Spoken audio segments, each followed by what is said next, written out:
Hey woodworkers, welcome back to the second part of this slab flattening jig that I'm creating. I had an idea about creating the sled that's going to slide back and forth over the slab, and I took a page out of this lathe steady rest that I developed for turning, and so what I'm going to use is an inline skate wheel and bearings and all that stuff. So if I pulled this off, then I've got the hardware that I need. So inline skate wheel here, no big deal. The bearings, I went with ABEC 1, so really nothing. These are ones that you get for free on crappy skates. So anyway, these are perfect for what my uses are. This bolt is the critical thing, and this has the diameter here that matches the interior of this wheel, and then the thread is kind of the magical part of this, because that is the element that matches a couple of different pieces of hardware. So we've got three options here.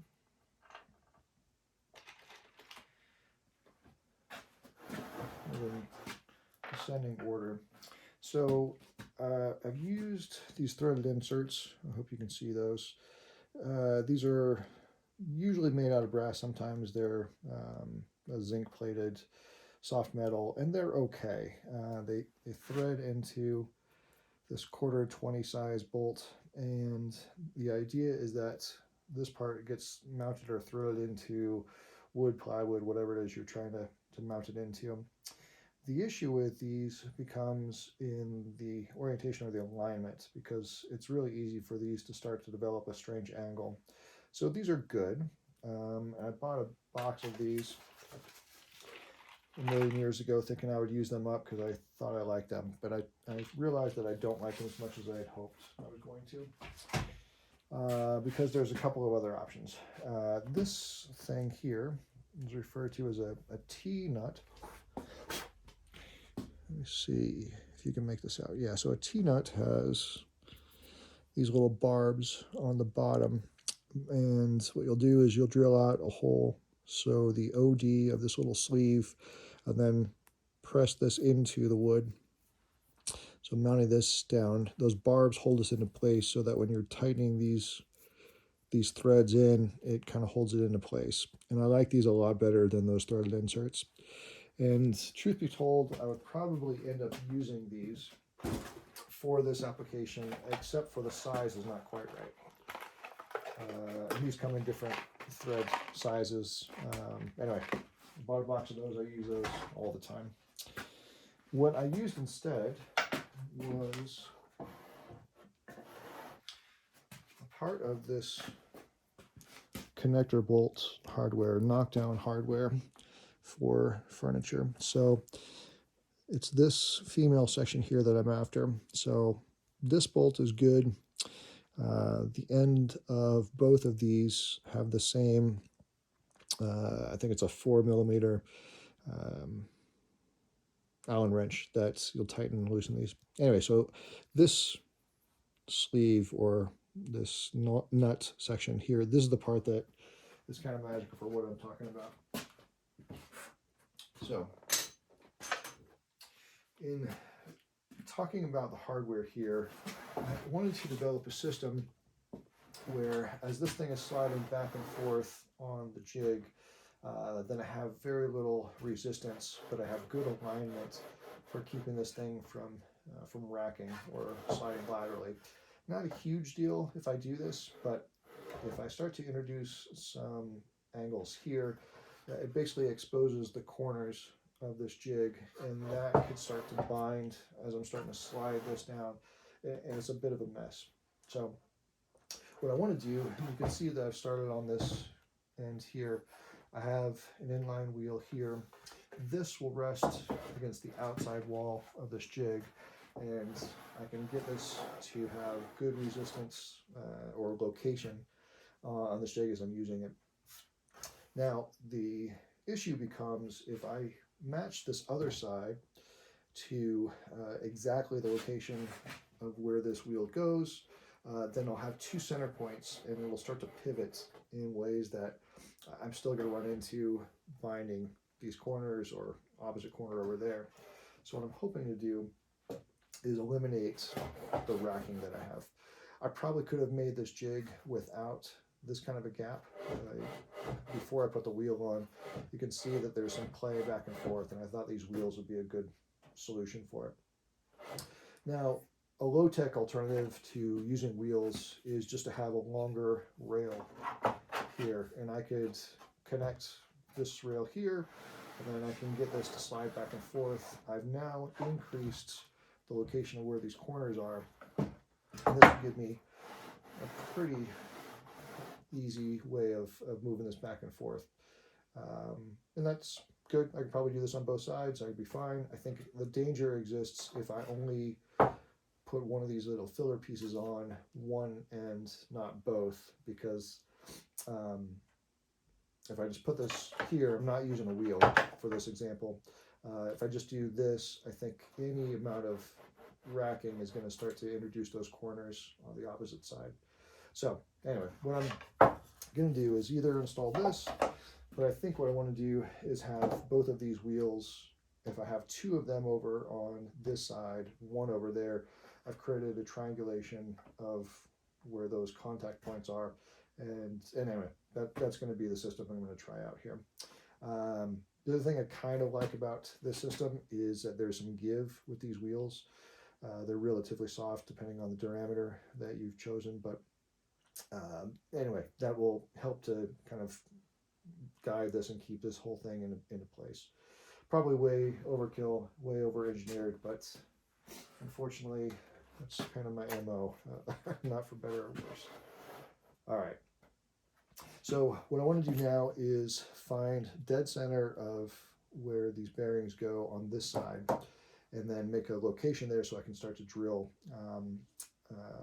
It's very, very tempting to use a pencil and underneath here try to kind of squiggle this thing around, but you're never going to find dead center. With the task of finding center, I've got, or for the task of finding center, I've got these center punches here, all kinds of different diameters. They've got this turned point here. So I've matched the inside diameter of this wheel. Get it in there. Ah, there we go. All right. So pointy side up. I'm going to pull back, get a little resistance, sliding this wheel into place. All right. From there, I'm going to just push up where this wheel needs to be, so that center point makes a location. Oh yeah, cool. Sorry for the camera work. All right, so hopefully you could see this one right here. This is that little mark that that center point made, and I like to highlight it there with a pencil. All right, and in doing so, now I know where to drill. So I've already gone through some of the tests work here to make sure everything fits, but what I need to do is get a drill bit that is the same outside diameter as this little sleeve is that we talked about. So dial calipers here, this reads like 349, 348, 349, and then I have a cheat sheet as far as the decimal equivalent, and then different bit sizes. These are fractional bits. These are thread sizes to tap, and then the other type of drill bits are numeric. So A to Z, you can go with whatever this thing is. So looking up 350, so I've got 348. That puts me right at a number S drill bit, or 11/32. Because I wanted this to be a fairly snug fit, I grabbed the 11 32 bit, which is this one, and I'm going to drill this home.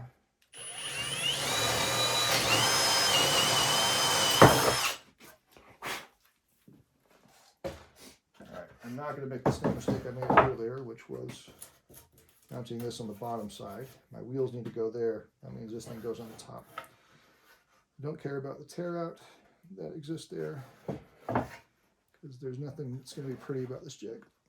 It just needs to be functional. All right, give me a little bit of resistance, which is great.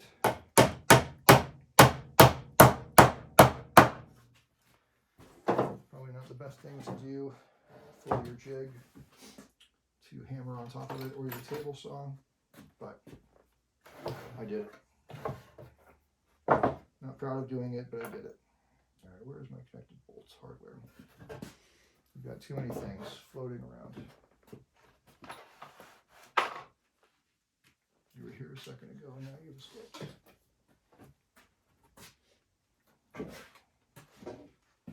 Going back to this looks. Oh, you're not there either. Oh, there you are.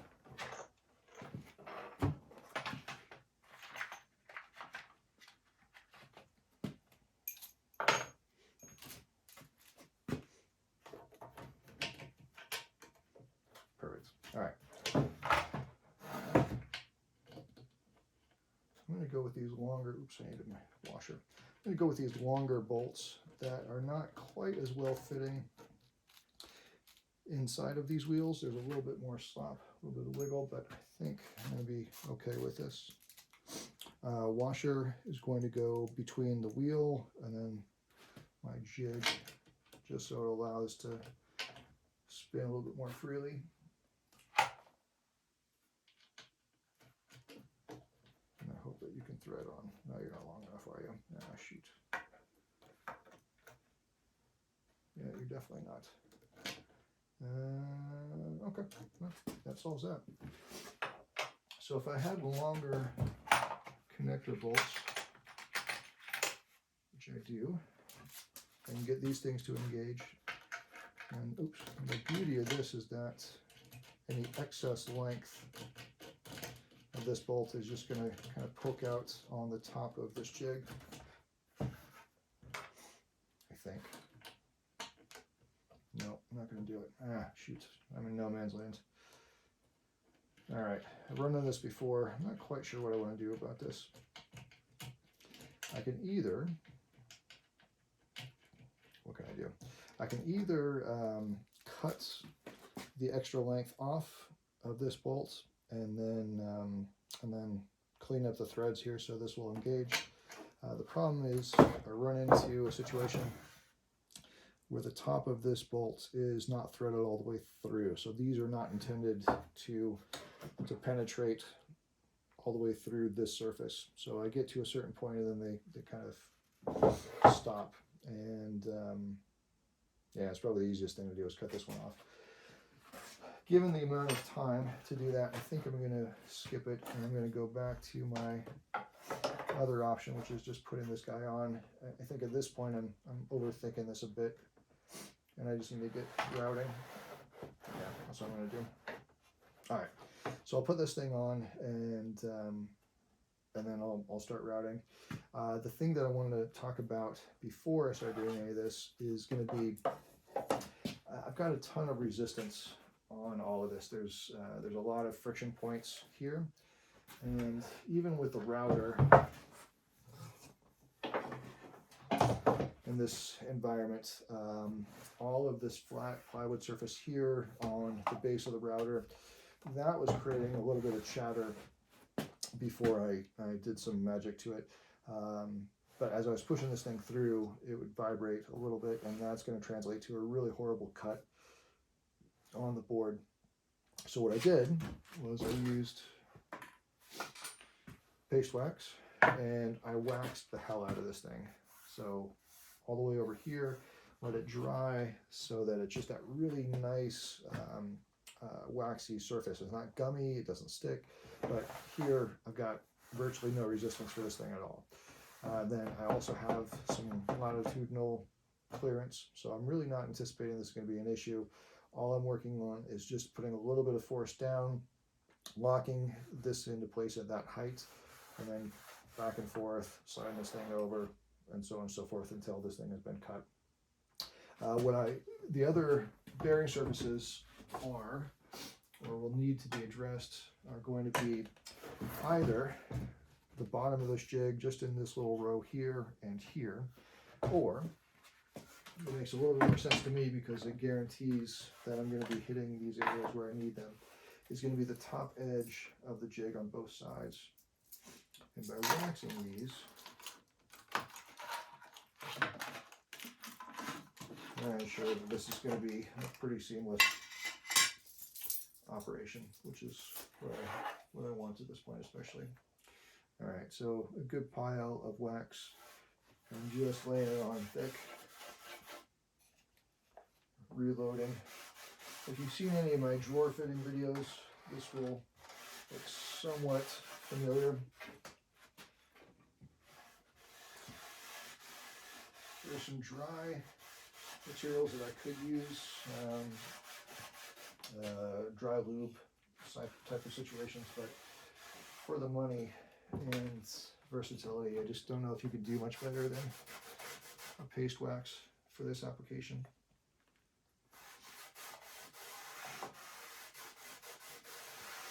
All right, almost done.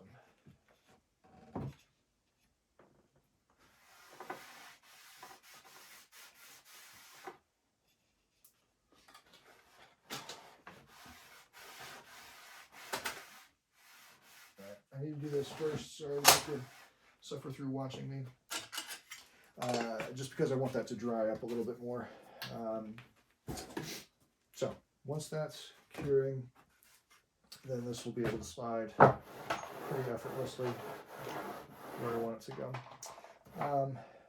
We should probably talk about the design of this jig a little bit before I start going to it.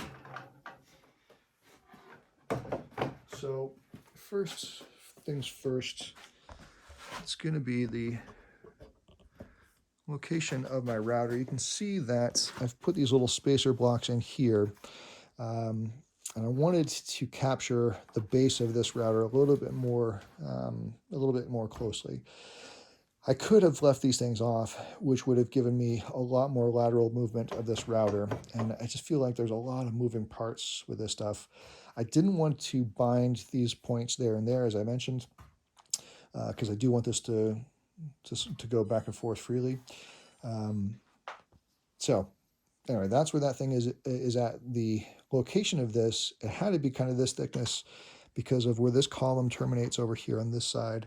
I didn't want this to rub or interfere with the motion, so I had to make these kind of a low profile. So that was what this thing looks like.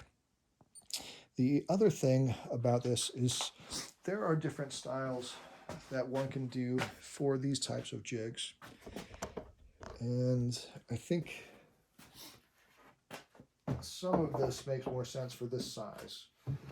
If I were to have a much larger slab that I was trying to flatten, then I could do this a little bit differently. I could have these wings extend much further out on both sides. And then if I were to do that, I would fix the router at some central location.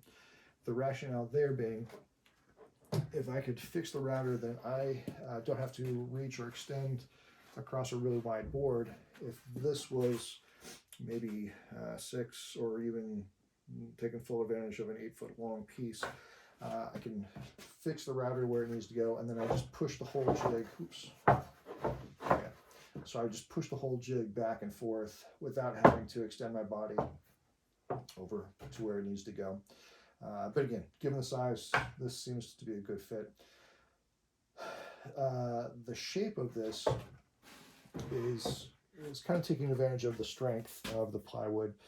So the width of these things, the wider this is, the less deflection you're going to get by either pressing down on the router, or if it is a bigger span, by having it kind of sink. So I wanted to take advantage of these. I've screwed them in to the sides and then screwing them in just to function as a clamp and that's where that goes. But this is, I think, a pretty compact and decent design for what this is. There's probably better solutions. I would love to hear your comments about how you have done it, if you've done it in the past. I just don't know that I'm going to be doing a great deal of this work, and you can see I've made this sled a little bit wider than the board, which is always good practice, but it will accommodate a slightly wider piece should I need to. So I'll hang on to this for, I don't know, a while, and then realize, yeah, this is taking up space, getting rid of it. Okay, so I'm going to put in this filler piece, as I said, on the bottom, and then clear off this stuff, and then start flattening. So hopefully that's helpful. I'll catch up with you here in a bit.